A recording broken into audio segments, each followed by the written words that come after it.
Bonjour à tous, je suis très heureuse de vous retrouver pour ce troisième webinaire de notre think tank Marie-Claire Agir pour l'égalité.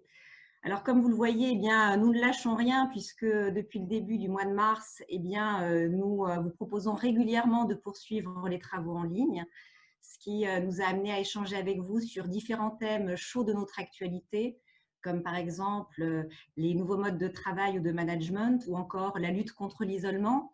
Et à chaque fois, je dois dire que vous avez été très nombreux à nous suivre, à vous mobiliser, quelquefois plusieurs centaines. Donc, un très grand merci à tous pour ce soutien. Alors, aujourd'hui, vous le savez, nous allons parler du sujet brûlant, la santé. Mais avant de vous laisser en compagnie de Valérie, de nos experts, de nos partenaires et invités que je remercie chaleureusement pour leur engagement, je voulais vous donner rendez-vous. Je souhaiterais que vous puissiez noter dans vos agendas la date du 16 septembre, lors de laquelle nous ferons notre grand appel pour l'égalité à l'UNESCO, si la situation sanitaire, bien sûr, nous le permet. Mais d'ores et déjà, nous vous donnons rendez-vous pour cette grande journée lors de laquelle eh bien, nous remettrons au pouvoir public l'ensemble de nos propositions. Donc, plusieurs ministres seront là, dirigeants d'entreprises, experts, personnalités, avec qui eh bien, nous travaillerons par ailleurs sur le monde de demain. Voilà, donc je me réjouis de vous y retrouver. Et en attendant, je vous souhaite un très bon webinaire en compagnie de Valérie et ses invités. Merci beaucoup, chère Gwenaëlle. Merci beaucoup à vous tous. Vous devriez être très nombreux avec nous tout à l'heure, puisque nous avons près de 220 inscrits pour assister à cette matinale donc consacrée à l'égalité dans la santé. Alors, c'est un thème brûlant, mais c'est un thème qui n'est pas simplement d'actualité, mais qui s'inscrit sur le long terme. Car selon l'OMS, nos systèmes de santé ne parviennent pas à répondre aux besoins de la santé des femmes, plus particulièrement à des moments décisifs de leur vie, tels que l'adolescence, le vieillissement et la ménopause. Et alors que les femmes, vous le savez, assurent la majeure partie des soins de santé à la fois à l'hôpital et à la maison, elles ne reçoivent pas suffisamment ceux dont elles ont besoin. Rares sont aujourd'hui les services qui se préoccupent spécifiquement des problématiques féminines. Et alors que les femmes ont une espérance de vie plus longue que les hommes, elles ne vieillissent pas toujours en bonne santé. Le docteur Claire Mounier-Veillé, cardiologue que je salue parce que normalement elle assiste à cette table ronde, elle fait partie de notre comité scientifique, a d'ailleurs récemment lancé plusieurs appels avec des alertes contre la, je la cite, la pandémie invisible de maladies cardiovasculaires chez la femme. En effet, les maladies cardiovasculaires ainsi que les AVC ont très souvent été considérées comme des maladies masculines. Et aujourd'hui, avec les cancers, elles font partie des infections les plus meurtrières pour les femmes.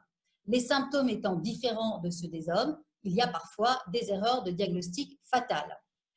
Nous avons vu aussi pendant cette crise du Covid que les pathologies ne touchaient pas les hommes et les femmes obligatoirement de la même manière. C'est le cas pour le Covid, cette fois-ci à l'avantage des femmes, mais ce n'est pas toujours le cas, d'autant plus que les femmes pâtissent souvent de leur situation socio-économique et du manque de temps lié à leur charge mentale importante. Dans le domaine de la santé, comme dans beaucoup d'autres, les postes clés et les instances internationales restent entre les mains des hommes. Et ces inégalités de représentation peuvent se traduire par une moins bonne prise de conscience des problèmes de la santé des femmes. Ce que nous verrons tout à l'heure. Alors, pour chacun des webinaires, comme je vous l'ai dit, nous avons à la fois un pied dans l'actualité, mais aussi nous allons essayer d'élaborer des propositions concrètes, comme l'a dit Gwenaëlle tout à l'heure, pour construire notre livre blanc qui sera remis donc à la fois aux entreprises et au pouvoir public. Donc aujourd'hui, nous allons, avec nos invités prestigieux, aborder plusieurs thématiques dans cette table ronde. Nous essaierons ensemble de comprendre pourquoi les femmes semblent avoir été moins touchées que les hommes par la crise du Covid-19, quelles conséquences en tirer en termes de recherche et de diagnostic, comment encourager les femmes à se diriger davantage vers les carrières scientifiques, comment tenter de remédier à leur faible représentation dans les instances de santé publique. Enfin, alors qu'aujourd'hui la plupart des femmes travaillent, nous essaierons ensemble de comprendre comment l'entreprise peut être un relais pour aider les femmes à faire de la prévention, à mieux les soigner et surtout à les accompagner au moment de leur retour de maladie. Et pour ce faire, j'ai le plaisir aujourd'hui d'accueillir pour la table ronde qui va suivre. Alors, je vais regarder comment est-ce qu'on peut faire maintenant pour se remettre simplement avec nos intervenants. Donc, le professeur Claudine Junien, professeur émérite de génétique. Je vais essayer de faire un petit affichage différent. Donc, le professeur Claudine Junien, Anna Alves, directrice de l'usine Sanofi Compiègne, qui malheureusement n'a pas réussi à se connecter, donc que nous aurons par téléphone. Ulrike de Cohen, directrice de communication de la marque AXA, ainsi que de la responsabilité d'entreprise du groupe AXA. Et Yannick Natno, directrice générale de WW France.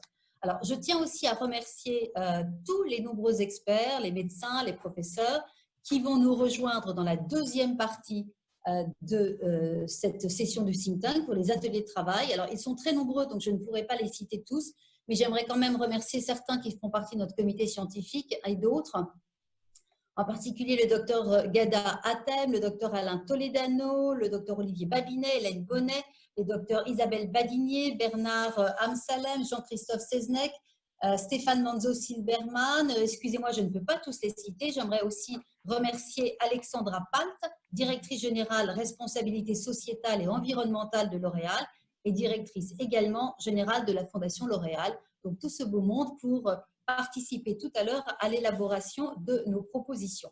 Alors, chère Claudine, on va commencer avec vous. Donc, j'ai regardé les derniers chiffres de santé publique du 21 mai qui révèlent que sur 73% des cas confirmés admis en réanimation, ce sont des hommes. Et il n'y a simplement que 27% des cas qui sont des femmes. Autre chiffre édifiant, c'est qu'alors que les femmes vieillissent plus que les hommes, eh bien, en termes de décès, nous avons 54% d'hommes et 46% de femmes. Alors, comment est-ce que vous qui êtes une généticienne, hein, vous êtes professeur en génétique, quelles leçons vous tirez de cette crise du Covid et comment est-ce que vous expliquez que les femmes aient été moins touchées durement que les hommes? Il faut reprendre un petit peu les chiffres que vous avez cités.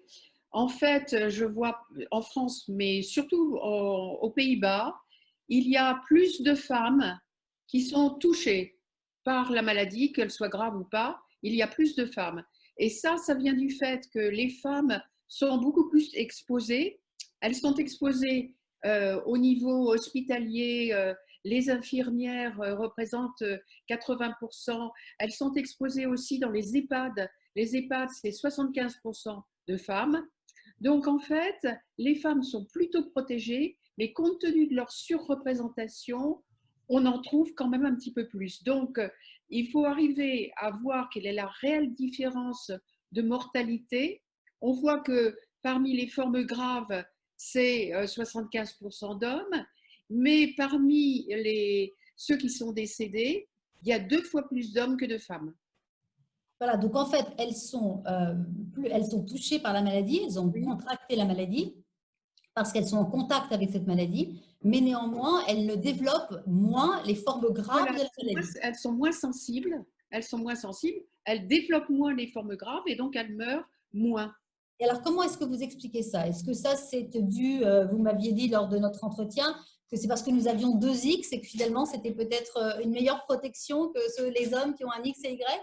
Quelle est votre explication? Il faut partir de la base biologique, c'est-à-dire qu'au moment de la fécondation, l'œuf va être constitué de tout son lot de chromosomes et en particulier de chromosomes sexuels. Donc les chromosomes sexuels, c'est XX pour la femme, XY pour l'homme.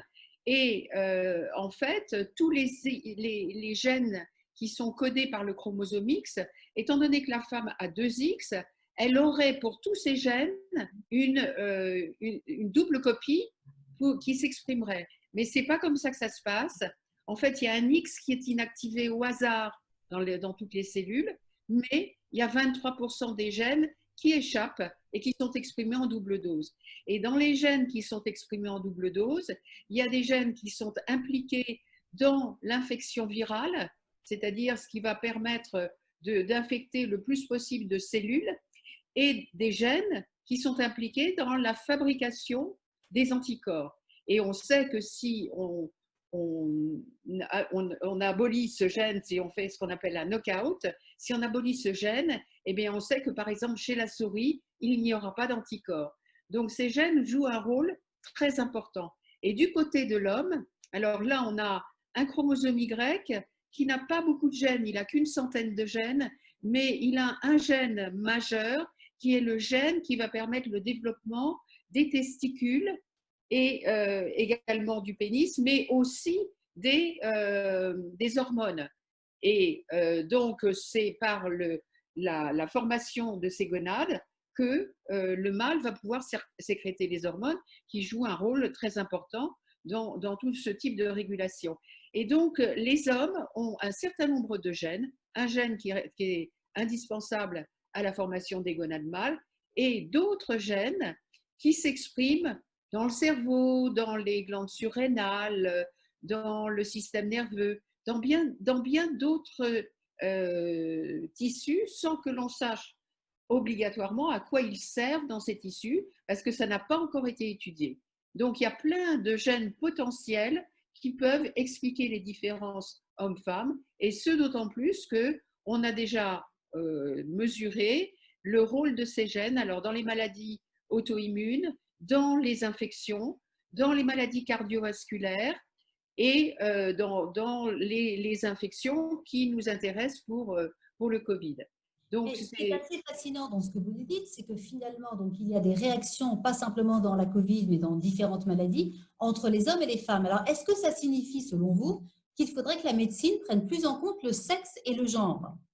Alors, il faut prendre en compte le genre, c'est une très bonne chose. Moi, j'en parle pas beaucoup, mais c'est indispensable parce que les femmes sont souvent dans un milieu socio-économique plus bas que les hommes, leurs revenus sont plus bas et elles ont souvent des métiers qui les exposent plus, comme par exemple les infirmières, elles sont beaucoup plus exposées au virus. Donc, il y a des choses dont il faut tenir compte.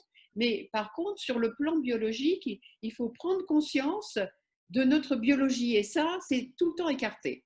Alors, si on ne tient pas conscience de notre biologie, on ne va pas pouvoir traiter les hommes à la façon dont ils doivent être traités et on ne pourra pas traiter les femmes de la meilleure façon possible compte tenu du fait que les hommes et les femmes utilisent des mécanismes différents. Donc, par exemple, il va y avoir des types de cellules. Vous savez que dans notre sang, nous avons des globules rouges, bien entendu, mais aussi des tas de cellules, des globules blancs, qui sont de différentes catégories. Et dans ces différentes catégories, les femmes ont une prédominance de tel type de cellules ou de tel autre type de cellules.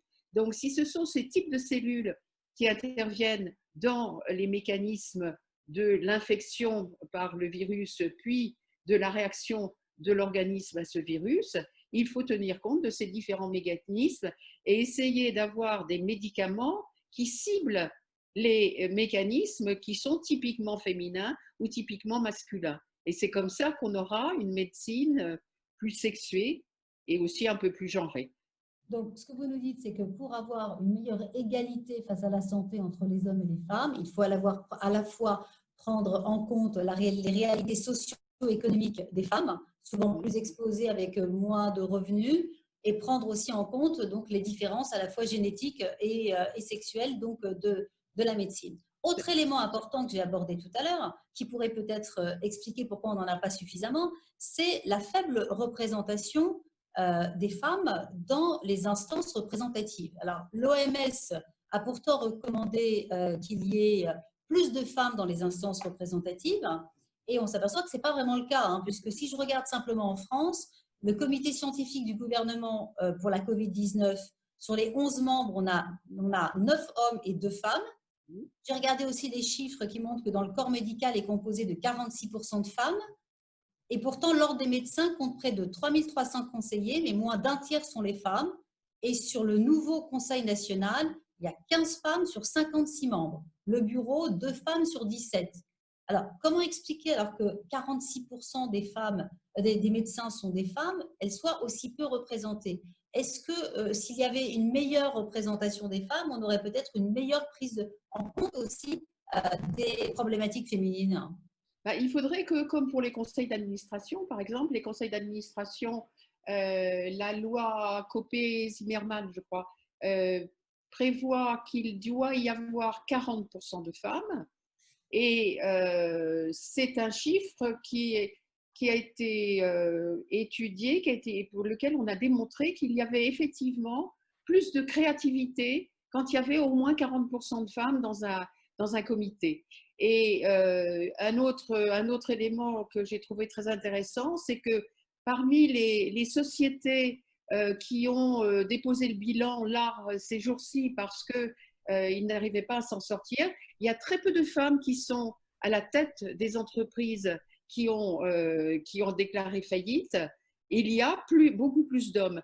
Et je ne sais pas si vous vous souvenez de cette remarque qu'avait fait la présidente de la Banque centrale européenne quand elle parlait de l'épisode des Lehman Brothers, où elle disait que si ça avait été des Lehman Sisters, eh bien, il n'y aurait pas eu autant de problèmes. Et cette banqueroute terrible qui a été vécue par ce groupe. Écoutez, justement, nous allons recevoir des femmes qui sont des rôles modèles, hein, et c'est important parce que je crois qu'il faut encourager les femmes à embrasser les carrières scientifiques, à être plus nombreuses et surtout à prendre des responsabilités. Et parmi ces rôles modèles, je vais commencer avec vous, justement, Anna Alves. Alors, vous n'êtes pas avec nous par vidéo, mais vous serez par téléphone puisque visiblement, il y a encore des progrès à faire au niveau peut-être de la 4 et bientôt 5 de la 5G. Donc, vous êtes, Anna, à la tête de l'usine Sanofi de Compiègne. Hein. Donc, vous faites partie de celles qui n'ont pas fait de télétravail, mais dont l'expertise ont été nécessaires en présentiel pendant toute cette période. Absolument. Alors, est-ce que vous m'entendez? Oui, on vous entend très bien. Oui, ça va aller. Alors, je m'excuse de ces petits soucis de connexion. Donc, juste pour présenter l'usine assez rapidement, donc, sur le site Sanofi de Compiègne, on produit des médicaments sèches, donc des médicaments de type comprimé et gélules, et notamment des médicaments d'intérêt thérapeutique majeur, donc sans alternative thérapeutique, et des produits sensibles, comme des anti-inflammatoires ou des antibiotiques, et également du paracétamol. Donc, en fait, assurer la continuité d'activité pour nous pendant la crise, ça n'a même pas été une question, et tout le monde a répondu présent. Donc, on est à peu près 450 personnes sur l'usine. Donc, assez rapidement, on s'est organisé en mode crise parce qu'en plus, on faisait partie du premier cluster en France, de cluster de l'Oise, atteint par le Covid. Et donc, on a très vite mis une centaine de personnes en télétravail et on a continué à accueillir à peu près 350 collaborateurs tous les jours pour assurer la continuité d'activité, en mettant en place tous les gestes barrières qui maintenant nous paraissent tout à fait évidents, mais qui début mars étaient assez compliqués à anticiper. Et donc toutes les règles de distanciation sociale, on a fait beaucoup d'aménagements de postes pour permettre de garantir les 1 mètre entre chaque personne. On a mis en place de la prise de température à l'entrée du site, le télétravail bien sûr.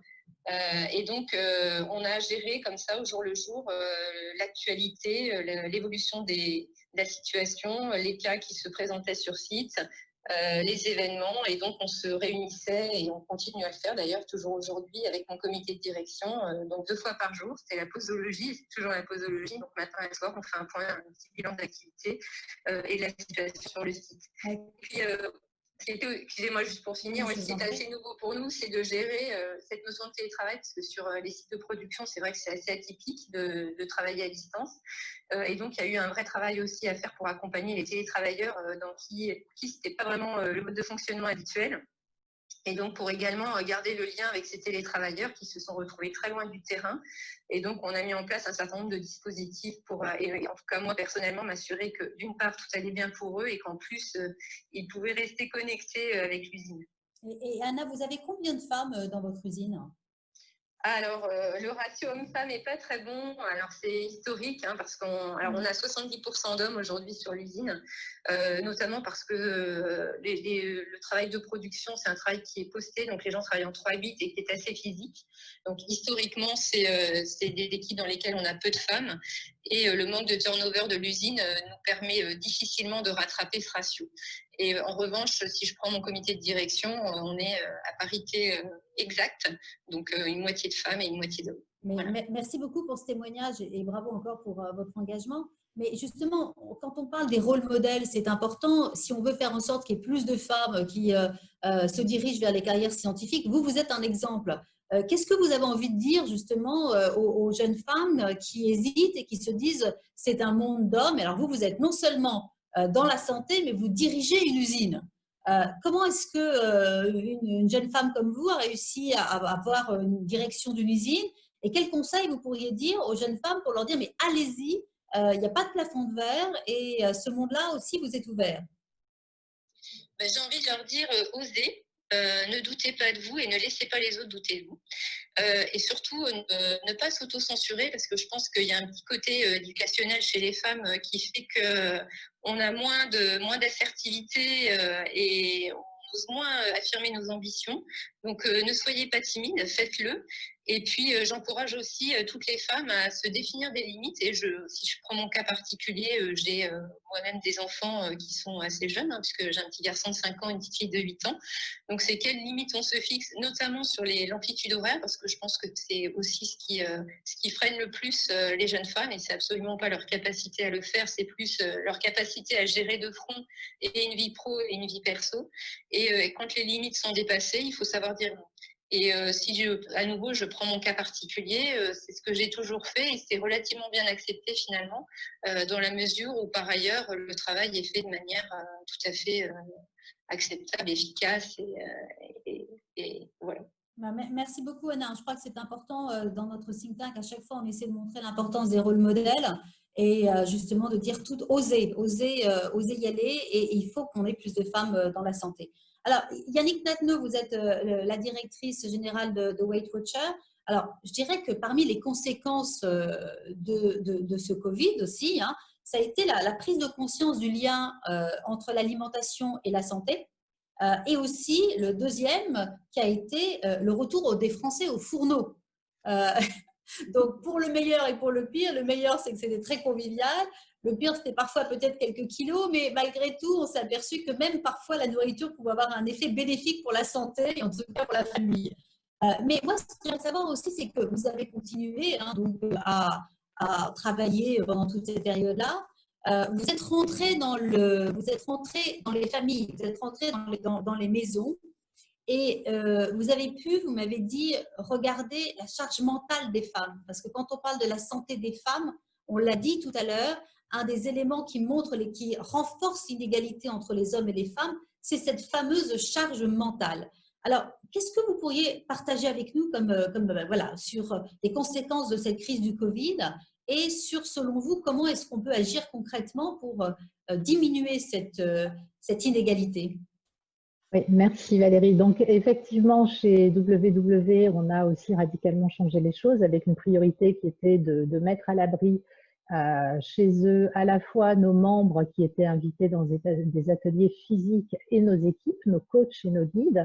Et donc, mi-mars, tous les ateliers WW physiques ont basculé en ateliers virtuels, exactement comme nous les faisons en ce moment. Donc, des Zooms avec la coach WW qui a maintenu le lien avec les membres.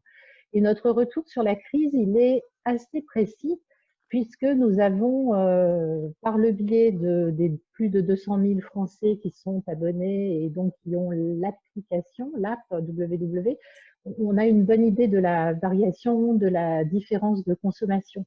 Donc effectivement, d'aliments, de l'activité physique. Et ce qui a été assez paradoxal, c'est que le message effectivement sur le lien entre la perte de poids, l'alimentation et la santé est devenu prédominant. Il a toujours existé hein, depuis des années. Il y a des études qui prouvent le lien entre le surpoids et les maladies cardiovasculaires, le diabète de type 2, l'apnée du sommeil. Mais là, le risque de complications avec le Covid a vraiment mis un zoom sur l'importance d'avoir des habitudes saines. Et paradoxalement, ça a été le plus difficile en période de confinement et même encore maintenant en période de pandémie. Alors le confinement, ça a amené évidemment à moins d'activité, ça a amené à moins faire attention à soi. Donc, et également en termes de consommation, le stress, les angoisses, le grignotage, voilà, à tout moment, ou la recherche d'alimentation réconfort. Donc ce qu'on a vu, c'est qu'on a vu une croissance, déjà une baisse des enregistrements de l'alimentation, les personnes se disant ben, on reprendra, on verra, on va se préoccuper un petit peu de nos habitudes saines après le confinement. Là, il y a vraiment quelque chose qui nous tombe dessus. Donc, une baisse des enregistrements et une intention de reprendre après le confinement. Et pour ceux qui suivaient leur alimentation, vraiment un accroissement de tous les aliments réconfort. Et les aliments réconfort qui se conservent. Donc, les biscuits, les pâtisseries, le chocolat, la charcuterie, avec cette notion de stockage, les pâtes, le riz, on ne va pas revoir tous les phénomènes de stockage. Donc, paradoxalement, une alimentation qui a été vraiment moins saine. Oui, il y a eu un effet sympa de retour au fourneau parce qu'on recuisinait et qui est important sur le plan convivial. Mais là, l'enjeu, il est de favoriser, de permettre une cuisine saine, cuisiner en famille ou seule. C'est intéressant, mais il y a cet enjeu de travailler, d'aider les personnes à à apprendre à cuisiner de manière saine. Donc, on a lancé... Est-ce que vous avez constaté justement plus de charge mentale sur les femmes? Oui, oui, tout à fait. Alors, sur la charge mentale, ce qu'on a vu, c'est que, je vais prendre une image, elle est peut-être un peu osée, mais on a eu le retour à la femme au foyer forcé. Donc, on était à la maison. La femme, souvent, en charge des repas quand même, et on a toujours ce problème et qu'on constate avant Covid, hein, de déséquilibre sur les charges quotidiennes, déséquilibre aussi sur la charge mentale, qui a été un petit peu accru, puisqu'il fallait non pas s'occuper de 2 repas, mais de 3 repas. Il y avait, pour celles qui travaillaient, le télétravail, en plus des enfants, en plus de la charge de la maison. Donc, même s'il y a eu une prise de conscience des hommes, et c'est vrai que par les ateliers virtuels, c'était assez amusant, on avait la coach WW qui maintenait le lien et on avait le conjoint qui pouvait passer, s'asseoir sur le canapé. Donc, on a vu qu'il y avait un intérêt pour les hommes sur ces sujets de nutrition. Mais c'est quand même la femme qui reste en charge du foyer, des tâches, en expérience télétravail avec tous nos collaborateurs, même s'il y avait des partages, toi tu t'occupes du matin, l'après-midi, on a quand même plus tendance à voir les jeunes femmes avec les bambins sur les genoux pendant les réunions que les jeunes papas. C'est en train d'évoluer, mais c'est une charge mentale qui reste vraiment disparate et qui est vraiment l'enjeu clé pour nous. On n'est pas experts médicaux, médecins, généticiens, donc on ne va pas parler de la disparité sur les soins entre l'homme et la femme, mais pour nous, sur le plan pratique, c'est vraiment cette inégalité sur la charge quotidienne et la charge mentale qui empêche les femmes de faire la prévention qu'elles devraient faire. Oser penser à elles, on en parlait, et vraiment faire cette activité physique et en période en particulier d'angoisse, comme on le vit aujourd'hui, ce qui est crucial, c'est d'arriver à déstresser, pour le faire simple. Donc, c'est là qu'on a besoin de tout ce qui est méditation. Pour ce témoignage. Je pense que ça vous parle, Ulrike. Ulrike, il faut que vous remettiez votre micro parce que vous êtes en silencieux. Donc, il faut remettre le micro. Je voudrais juste dire aussi que vous avez la possibilité de m'envoyer des questions. Si vous souhaitez intervenir, vous pouvez appuyer sur la petite icône « Converser » et nous faire parvenir vos questions. Et donc, je ne manquerai pas d'interroger nos intervenantes avec vos questions. Si vous souhaitez aussi intervenir directement, vous pouvez appuyer sur l'option « Lever la main ». Je vous encourage également à tweeter avec le hashtag ThinkTankMC. Donc, n'hésitez pas à m'envoyer toutes vos questions, vos réflexions, etc. par le biais de Converser.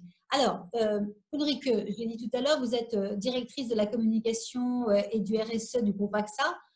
Donc, vous êtes et aussi à la tête du fonds AXA pour la recherche, dont vous allez nous parler.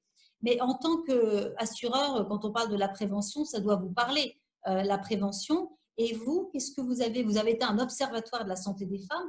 Qu'est-ce que vous avez pu donc observer pendant la crise du Covid? Oui, tout à fait. Je voulais juste dire qu'effectivement, la charge mentale, aujourd'hui, c'est ma première journée de retour au bureau et je peux vous dire que je me sens extrêmement libre et légère. C'est un peu paradoxal, mais effectivement, les femmes ont donné pendant cette crise. Ce que je voudrais dire, effectivement, nous, en tant qu'assureurs santé et avec effectivement un souci particulier depuis un certain nombre d'années à ce sujet de l'accès à la santé et des soins pour les femmes, l'alerte peut-être qu'on ferait pendant cette crise, c'est qu'effectivement, comme à peu près tous les citoyens, mais l'absence d'accès aux soins peut avoir des conséquences particulières sur les femmes. Si on regarde ce qui s'est passé pour d'autres pandémies comme Ebola ou Zika, on voit notamment que le sujet des grossesses non voulues et du manque d'accès à la contraception ont été des vrais sujets d'inquiétude. Donc, il faut, à mon avis, aujourd'hui, maintenant que la plupart des pays entrent dans une phase de déconfinement, vraiment encourager les femmes à aller visiter leur médecin et à reprendre les soins qui sont essentiels. Et peut-être même, je dirais, pour pas être dans… Effectivement, on peut regarder un peu cette crise comme un peu le verre à moitié vide et se dire qu'à nouveau, peut-être les droits des femmes, l'accès à la santé a pu peut-être perdre du terrain. Je pense notamment aux violences conjugales qui ont été quand même un risque, mais elles ont été quand même identifiées. Et donc je pense qu'on peut aussi se dire cette crise, il faut que ça nous permette au contraire d'accélérer et de rebondir plus fort. Nous, si vous voulez, les clés qu'on voit après un certain nombre d'années vraiment penchées sur ce sujet, c'est effectivement, il faut qu'il y ait un système vertueux qui se mette en place, qui commence effectivement par les sujets dont parlait le professeur Julien, qui est que la recherche prenne beaucoup plus en compte, à partir de données désagrégées, les biais sexuels, en fait, pour pouvoir aboutir in fine à des traitements et à des possibilités de dépistage et de symptômes, et donc des campagnes de prévention beaucoup plus efficaces et ciblées pour les femmes. On parlait effectivement de l'épidémie cardiovasculaire pour justement les femmes.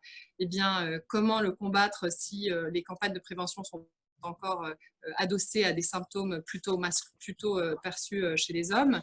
Donc c'est le sens, effectivement, avec le Fonds AXA pour la recherche du financement, en particulier de projets sur la santé des femmes. Et que voilà, nous définir un petit peu, expliquer pourquoi est-ce que vous avez créé ce fonds pour spécialiser sur la santé des femmes et qu'est-ce qu'il fait?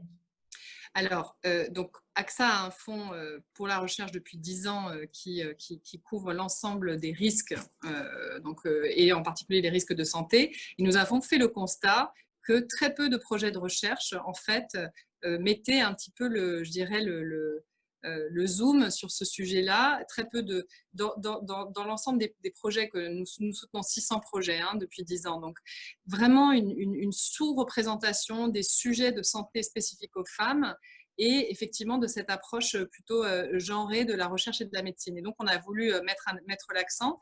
Et donc, nous avons créé ce fonds dédié avec 1 million d'euros sur 2 ans qui soutient d'ores et déjà 8 chercheurs sur des sujets aussi divers que l'ostéoporose, le cancer cervical, voilà, des risques de santé particuliers pour les femmes. Mais nous souhaitons vraiment qu'au-delà de ce fonds même, ce sujet devienne quasiment un must, je dirais, chez tous les chercheurs qui viennent chercher du financement chez nous. Je pense qu'on a la liberté de le faire et que c'est notre devoir. Dans ce système, cet écosystème, je vous disais, vertueux vers lequel nous devons tendre pour qu'il y ait plus de solutions pour améliorer l'accès et les soins dont bénéficient les femmes. Il y a aussi la technologie. Nous croyons très fort au fait que ces technologies peuvent nous aider à mieux soigner les femmes. Mais là encore, il faut déjà qu'il y ait plus de femmes qui soient soutenues, puisque naturellement, elles vont faire le choix de s'occuper de sujets de santé féminine, si je puis dire. Et il faut que les financeurs reconnaissent que c'est un sujet essentiel. Et donc, nous avons également avec notre partenaire 50 InTech qui fait beaucoup de choses pour l'égalité des femmes, l'égalité des chances dans le monde de la tech, lancer un programme de mentoring pour les femmes entrepreneurs qui justement se dédient à ces sujets. Cela s'appelle la Femtech. C'est, selon beaucoup d'investisseurs, un domaine extrêmement prometteur qui devrait représenter plusieurs milliards d'euros dans les prochaines années. Tant mieux, parce que nous avons besoin que les femmes entrepreneurs viennent mettre leur talent au service de ces sujets. Les hommes aussi, évidemment, s'ils le souhaitent, mais nous faisons le constat qu'ils sont plus rarement enclins à travailler sur ces sujets-là. Voilà quelques exemples de ce que nous faisons avec AXA pour effectivement développer à la fois des solutions, mais aussi attirer l'attention et promouvoir un peu ce sujet qui n'a pas suffisamment d'attention, je dirais, dans l'ensemble du débat sur l'égalité entre les hommes et les femmes. Absolument. Merci beaucoup à toutes les quatre. Donc, c'est vrai que je comprends bien qu'à la fois, il faut prendre en compte la question du genre et de la différence biologique, prendre en compte la charge mentale des femmes, prendre en compte donc les différences aussi de financement, vous l'avez dit, pour faire en sorte que nous puissions avoir plus d'égalité dans le domaine de la santé. Et un des éléments importants, je l'avais dit en introduction, c'est que malgré tout, il n'y a quand même pas encore suffisamment de femmes à des postes haut placés et qu'il faut vraiment qu'il y ait des rôles modèles. Alors, je vais, avant de vous revenir vers vous, Claudine, parce que vous êtes vous aussi un rôle modèle, moi, j'aimerais comprendre justement comment est-ce qu'on fait pour qu'il y en ait encore un petit peu plus. Est-ce que, Claudine, est-ce que vous voyez une évolution entre ce que vous avez vécu il y a quelques années et aujourd'hui? Est-ce que vous voyez qu'il y a du mieux? Il y a une évolution, certes, mais il y a aussi des choses qui traînent, qui sont toujours pareilles. Moi, il y a 10 ans, 20 ans, j'étais femme professeure, nous étions 10%, et maintenant on arrive à 20% de femmes. Donc ça montre qu'il y a des progrès, mais 20%, c'est pas assez. Il faudrait qu'on ait au moins 30 à 40% de femmes pour que on prenne l'habitude de raisonner à la fois comme des femmes et comme des hommes, mais surtout qu'on ne raisonne pas uniquement comme des hommes. Je comprends. Yannick, je sais que chez vous aussi, vous avez des rôles modèles, hein, puisque vous avez Oprah Winfrey, votre présidente aussi, c'est une femme. Est-ce que vous encouragez aussi dans le domaine médical? Est-ce que vous avez plus de femmes aussi? Ah, Yannick, votre micro est éteint. Il faut que vous remettiez le micro. Ah, bon. Alors là, on a un petit souci avec le micro. Il faut que vous remettiez le micro. Si vous pouvez essayer de lui demander qu'elle remette son micro. Bon, bah, écoutez, alors en attendant la réponse de Yannick. Ça y est, je pense que c'est bon, Valérie. D'accord, oui. Yannick, je vous disais, est-ce que vous aussi, vous encouragez donc des femmes, l'accession des femmes à des postes de responsabilité, en particulier donc des médecins? Je sais que vous êtes très… Donc, effectivement, chez WW, qui est une entreprise créée par des femmes, par une femme et des femmes pour les femmes, il y a vraiment une forte représentation des femmes. C'est même à l'inverse. Donc, on a sur notre direction scientifique globale, mondiale, on a quatre directrices et 2 directeurs. Donc, directrice de changement de comportement, directrice programme sciences, directrice nutrition. Et en France, sur l'équipe programme, donc la direction des programmes en France, c'est 100% des équipes françaises. C'est important parce que tout notre fonds d'études scientifiques, dans les protocoles, a vraiment une surreprésentativité des femmes. À minima 50%, très souvent 75% des femmes dans tous nos protocoles.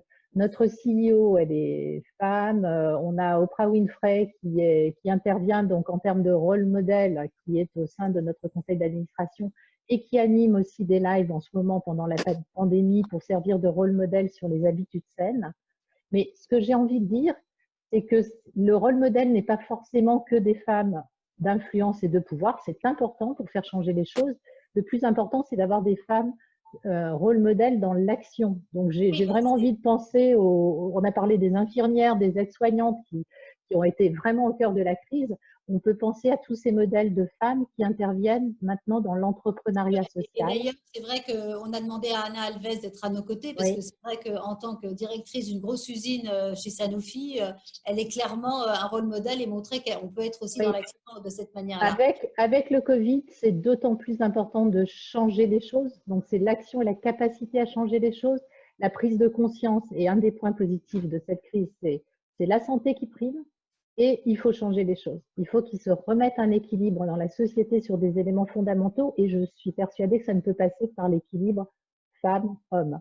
Donc, et d'ailleurs, c'est intéressant parce que jusqu'à présent, on disait qu'il fallait qu'il y ait une bonne économie pour avoir de la santé. Et là, on a pris conscience qu'il fallait aussi qu'il y ait de la santé pour avoir une bonne économie qui fonctionnait. Et que ça fonctionnait dans les 2 cas. Alors, un autre point important, c'est qu'on a dit, les femmes aujourd'hui, elles travaillent majoritairement. C'est une source de liberté, comme l'a dit Ulrike tout à l'heure. Mais malgré tout, comme elles travaillent énormément, qu'elles doivent s'occuper aussi de la maison des enfants, elles n'ont souvent pas suffisamment de temps pour elles.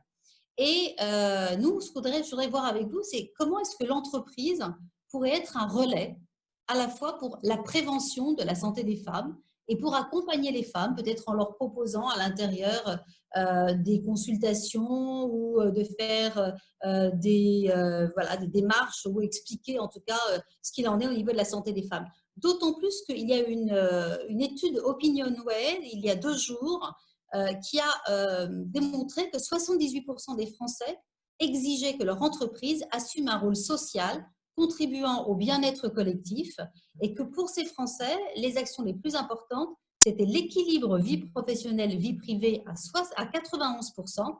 Et ils attendent aussi de leurs entreprises des actions concrètes sur l'égalité salariale femmes-hommes et la réduction de l'impact environnemental sur leurs activités à 89%. Donc, c'est quelque chose qui est important, c'est une vraie demande des Français que les entreprises jouent un rôle dans la prévention, dans l'égalité, dans la santé. Anna, est-ce que vous pourriez peut-être nous dire en tant que dirigeante d'usine, comment est-ce que vous faites justement pour garantir cette égalité femmes-hommes et est-ce que vous avez des actions sur la work-life balance? Alors, c'est un sujet qui me tient moi particulièrement à cœur au même titre que ce qu'on appelle communément la qualité de vie au travail. Donc, il y a un certain nombre d'actions qu'on a mis en œuvre, alors notamment, pour citer quelques exemples, des temps d'expression entre collaborateurs et moi-même. Donc, en fait, chaque mois, j'organise un petit café collaborateur que je dédie parfois aux collaboratrices, où on parle de différentes thématiques que l'on choisit en amont et l'objectif c'est de discuter et de partir avec des actions.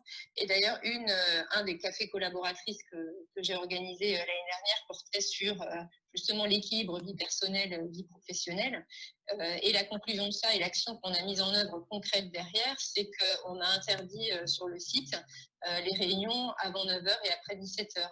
Parce qu'il y a beaucoup de femmes qui revenaient vers moi en me disant bah oui, mais on me reproche de partir à 16h, mais moi, j'étais là de bonne heure et personne ne m'a vue quand je suis arrivée de bonne heure. Donc, je suis relativement attentive à ça et donc, depuis, les gens se sentent complètement libres de refuser des réunions si elles ne conviennent pas à leur organisation personnelle. D'accord. Et puis en lien également, on a pas mal parlé de l'alimentation là, mais des choses en lien avec l'alimentation, sur comment on peut améliorer l'équilibre sur les repas qui sont proposés par le restaurant d'entreprise. On a mis en place des pauses fruitées, donc des fruits à disposition dans les salles de pause pour que les gens puissent avoir accès à une alimentation saine. Et puis on fait aussi des actions en lien avec le sport. Et par exemple, l'année dernière, on avait fait des équipes auxquelles j'ai participé avec beaucoup de bonheur sur Octobre Rose et des courses à pied contre le cancer du sein. Donc, voilà. D'accord, merci beaucoup. Effectivement, donc tout ça, c'est très important. Je viens de voir que vous avez j'ai le docteur Claire Mounier-Veillé. Est-ce que vous voulez intervenir, docteur, pour parler justement, parce que vous me dites que les femmes ont aussi, pendant cette période, différé l'accès aux soins et que le stress et la charge mentale sont des facteurs de risque majeurs pour l'infarctus. Est-ce que vous voulez intervenir? Parce que là, je n'arrive pas à vous voir. Alors, je ne sais pas, parce que alors moi, je vous… Voilà. Très bien. Donc là, vous pouvez y aller. Vous me voyez? Non, je ne vous vois pas, mais je vous entends. Ah bon, très bien. Donc, bonjour à toutes. Donc, effectivement, on a fait plusieurs prises de parole toutes récentes sur l'impact du stress et de la charge mentale à la maison sur le risque de troubles du rythme supraventriculaire, ce qu'on appelle la fibrillation, mais également sur le risque d'infarctus. Et j'entendais qu'on parlait de symptômes particuliers chez les femmes, et Stéphane Manzo, qui nous suit également, l'expliquerait presque mieux que moi, parce qu'elle fait des coraux, ont des maladies très particulières avant la ménopause. Donc des lésions qui ne sont pas sténosantes, qui expliquent que les symptômes soient particuliers. Et finalement, ces femmes ont mis ces symptômes particuliers, essoufflement à l'effort, angoisse, palpitations, douleurs digestives, sur le compte du stress. Et nous, on a vu arriver les rares femmes qui venaient à l'hôpital dans des situations de tableau absolument catastrophiques, d'insuffisance cardiaque, voire même de perforation des cavités entre les 2 ventricules, voire des femmes finalement qui avaient attendu 1 semaine, 2 semaines, voire 3 semaines avant de se faire hospitaliser. Voilà, donc effectivement, c'était aussi dire pour celles qui nous écoutent qu'on a mis en route ce week-end un site qui s'appelle agirpourlecoeurdesfemmes.com et qu'on a vraiment travaillé comme des brutes pour mettre en ligne des fiches techniques très opérationnelles pour assurer une prévention. Et ça rejoint ce que dit Madame Daxa, donner la bonne information pour que les femmes puissent se prendre en charge et se soigner. Voilà. Merci beaucoup pour votre témoignage. Je vois qu'il y a aussi un témoignage du docteur Jean-Christophe Seznec. Parmi les patients, je rencontre plus d'angoisse à la sortie du confinement qu'à l'entrée. La sortie du confinement nécessite de faire un choix de comportements qui ne sont pas simples pour les uns et pour les autres. En outre, les barrières de santé demandent de réfréner nos besoins de contact qui sont une source de souffrance. Absolument, c'est vrai que ce n'est pas évident non plus de sortir avec le masque et de ne pas avoir vu nos parents pour certains. Tout ça n'est pas évident et a été une source de souffrance importante. Alors, pour revenir merci en tout cas beaucoup pour votre témoignage, docteur Mounier-Veillé. Donc, pour parler justement du rôle de la prévention de l'entreprise, donc Anna, vous nous avez expliqué un petit peu ce qui est fait chez vous. Est-ce que vous pourriez nous expliquer aussi, Ulrike, qu'est-ce que vous faites chez AXA dans ce sens? Oui, tout à fait. Moi, j'ai vraiment la conviction que cette crise du Covid, elle a vraiment fait, elle a vraiment amplifié les attentes que, en tant que collaborateur, on peut avoir vis-à-vis de son employeur. Je pense que le fait que les entreprises aient été attendues en tout premier lieu sur la sécurité et le bien-être de leurs collaborateurs est quelque chose qui n'avait jamais été autant mis en lumière. Et donc, je pense que ça va continuer. Et je dirais, nous, par exemple, pendant cette phase de confinement, on n'a pas été les seuls. J'ai vu pas mal d'entreprises et j'ai trouvé que c'était quand même un signe intéressant, justement par rapport à cette charge mentale qu'il faut quand même bien dire, beaucoup d'hommes aussi pouvaient ressentir, puisque beaucoup d'hommes aident quand même beaucoup aussi à la maison. C'était pas facile pour eux non plus. Le soutien, par exemple, à la psychologique. Nous, on a vu que ça, c'était un nouveau besoin exprimé par les collaborateurs, beaucoup plus fort qu'avant. Et je pense que c'est des choses qui vont rester. Maintenant, par rapport à ce rôle amplifié de l'entreprise, on pourrait se dire effectivement, pourquoi pas les utiliser davantage pour être des relais de messages de prévention à l'égard de leurs collaborateurs. Nous passons tous beaucoup de temps dans nos vies professionnelles. Et je voudrais juste rebondir sur cette histoire qui, encore une fois, est vraiment importante de comment est-ce qu'on peut maintenant encourager notamment les femmes à reprendre une routine de santé qui est absolument indispensable. Nous, ce qu'on a vu, et c'est un de nos services qu'on avait vraiment promu beaucoup et qui a complètement décollé pendant cette crise, c'est l'utilisation de services de téléconsultation. Alors, elle ne peut pas remplir tous les besoins, mais elle a vraiment constitué, notamment au pic, je dirais, de l'épidémie, un moyen rassurant pour les gens, d'avoir quelqu'un au bout du fil, de pouvoir interroger sur un certain nombre de symptômes, de ressentis. Moi-même, je l'ai utilisé vraiment très fréquemment. J'ai été très souvent rassurée. J'ai probablement du coup permis de ne pas engorger davantage des services d'urgence Covid où sont allés des patients qui en avaient plus besoin que moi. Donc ça, il faut bien voir, la téléconsultation, en moyenne, nous, on a fait les statistiques, 60 à 70% des utilisateurs sont des femmes. Donc on voit bien que là, parce qu'elles ont la charge de la santé de leurs enfants, parce qu'elles ont 3 vies à mener en 24 heures, c'est vraiment un moyen qu'il faut qu'on pousse davantage, à la fois vis-à-vis de nos collaborateurs, mais aussi de nos patients, enfin de nos clients. Et nous avons d'ailleurs, parce que vous parliez des attentes aussi des citoyens, non seulement sur la façon dont les entreprises assurent la santé de leurs collaborateurs, mais aussi contribuent aux grands enjeux de société. Moi, je pense que c'est un point fondamental. Je pense que dans cette crise, on a vu qu'on avait besoin de tout le monde pour répondre aux urgences. Et plus vous arrivez à mettre votre cœur de métier au service des enjeux sociétaux comme celui de la santé, et ça a été notre cas dans plusieurs pays, nous avons ouvert nos services de télémédecine pas seulement à nos clients, à toute la société. Voilà, ça c'est vraiment des sujets, à mon avis, des attentes qui ne repartiront pas, et c'est une bonne nouvelle. Oui, absolument. Je pense que vous avez raison. Et j'aimerais aborder un autre sujet qui est souvent abordé par les lectrices aussi de Marie-Claire. C'est la question, par exemple, comment les entreprises peuvent-elles les aider? Vous avez dit sur la prévention pour les cancers, mais peut-être aussi sur les retours des femmes lorsqu'elles rentrent après un cancer. Je sais que chez AXA, vous avez mis en place une initiative qui s'appelle Bienveillance Cancer, c'est ça? Est-ce que vous pourriez nous en parler un petit peu plus? Oui, tout à fait. Donc ça, c'est vraiment une expérience très innovante que nous avons mise en place il y a quelques années, qui marche très bien et qui est vraiment destinée à faciliter le retour au travail des femmes après une expérience comme celle-ci. voilà, qui est douloureuse, mais qui encore une fois, ce n'est pas parce que vous en êtes sorti, et tant mieux, que ça ne laisse pas des séquelles psychologiques pour votre réinsertion. Et donc, je pense que cette prise en charge holistique des besoins de santé des femmes, en prenant aussi en compte l'aspect psychologique, est vraiment clé pour les entreprises. Et donc, on est très fiers de ce dispositif, effectivement. D'accord. Qu'est-ce que, pour vous, enfin Anna, Yannick, comment est-ce que vous pensez que les entreprises peuvent aider les femmes? Donc, Ulrike vient nous le dire, à la fois en termes de prévention. Est-ce qu'il y a autre chose qui, à votre avis, pourrait être fait au sein de l'entreprise? Anna, est-ce que vous nous avez dit donc du sport, etc. Yannick, est-ce que vous pensez que les entreprises doivent avoir une attitude plus responsable, par exemple au niveau de l'alimentation? Ah, je crois que j'ai un problème. J'ai un problème encore de micro. Alors, Anna, est-ce que vous avez… Oui, Anna, oui, s'il vous plaît. Oui, donc pour rebondir sur ce qui vient d'être dit, on a également des structures d'accompagnement post-cancer de gens qui reviennent sur le lieu de travail, que ce soit des hommes ou des femmes d'ailleurs.